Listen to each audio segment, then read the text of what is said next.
Guys നിങ്ങളുടെ പെരുന്നാളൊക്കെ എവിടെ വരെയായി? എല്ലാവരും പെരുന്നാളൊക്കെ അടിച്ചു പൊളിച്ചോ? ഞാൻ ഇപ്പം എൻ്റെ വാപ്പമാടെ വീട്ടിലാണേ.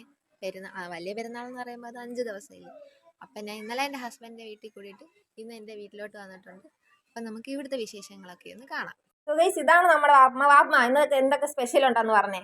സ്പെഷ്യൽ പിന്നെ സാദാ ചോറും അത് കഴിഞ്ഞിട്ട് ചിക്കൻ ബിരിയാണി ആണ്. പിന്നെ എന്തൊക്കെയുണ്ട്? പിന്നെ ഉച്ചവയ്ക്ക് പല കാപ്പികൾ, അവർക്ക് 3 മണിക്കത്തെ ഭക്ഷണത്തിന് കാപ്പി വേറെ ഉണ്ടാക്കുന്നു. ഇന്നത്തപ്പം. വാപ്പമാടെ പെരുന്നാൾ വിശേഷങ്ങൾ എന്തൊക്കെയാന്ന് പറഞ്ഞേ. പെരുന്നാൾ വിശേഷങ്ങൾ എനിക്ക് എൻ്റെ കൊച്ചുമക്കളെല്ലാം വന്ന് അവർ സന്തോഷമായിട്ട് 2 ദിവസം നമ്മളെ വീട്ടിൽ കഴിഞ്ഞു കൂടുന്നു. അതിനൊക്കെ വലിയ വലിയ സന്തോഷമുണ്ട്.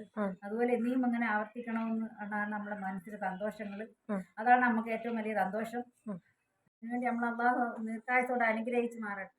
ഇതാട്ടോ നമ്മുടെ കുട്ടിപ്പട്ടാളങ്ങളെല്ലാം ഫോണിൽ തന്നെ. പിന്നെ നമ്മുടെ മെയിൻ സംഭവം ബിരിയാണി റെഡിയായി. ബിരിയാണി ബീഫ് ബിരിയാണി ആയിരുന്നു. എൻ്റെ കുഞ്ഞുനാൾ മുതലേ വാപ്പമാടെ വീട്ടിൽ തന്നെ കേട്ടോ ഈ പെരുന്നാൾ ആഘോഷിക്കുന്ന. അവിടെ എല്ലാ കസിൻസ് എല്ലാം വന്ന് ഇലയൊക്കെ ഇട്ട് ഫുഡ് കഴിക്കും. കുട്ടൂസാട്ടോ നമ്മുടെ മെയിൻ ആൾ. ഞങ്ങൾ എല്ലാവരെയും കാട്ടി മുമ്പേ ഇലയിട്ടിരിക്കുക ഫുഡ് കഴിക്കാനായിട്ട്.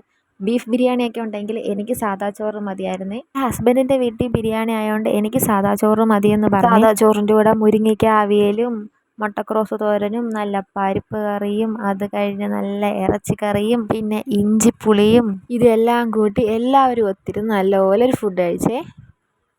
സോ ഗൈസ്, ഇതൊക്കെയായിട്ട് നമ്മുടെ പെരുന്നാൾ വിശേഷങ്ങൾ. ഫാമിലിയും ഫ്രണ്ട്സൊക്കെ ആയിട്ട് ഇരിക്കാൻ പറ്റിയ ഒരു ചെറിയ ദിവസം. അപ്പോൾ അത്രയൊക്കെയുള്ളൂ. അപ്പോൾ ഇന്നേക്ക് ഇത്രയൊക്കെയുള്ളൂ. ലൈക്ക് ചെയ്യാത്തവരും സബ്സ്ക്രൈബ് ചെയ്യാത്തവരും ഒന്ന് സബ്സ്ക്രൈബ് ചെയ്തേക്കണേ.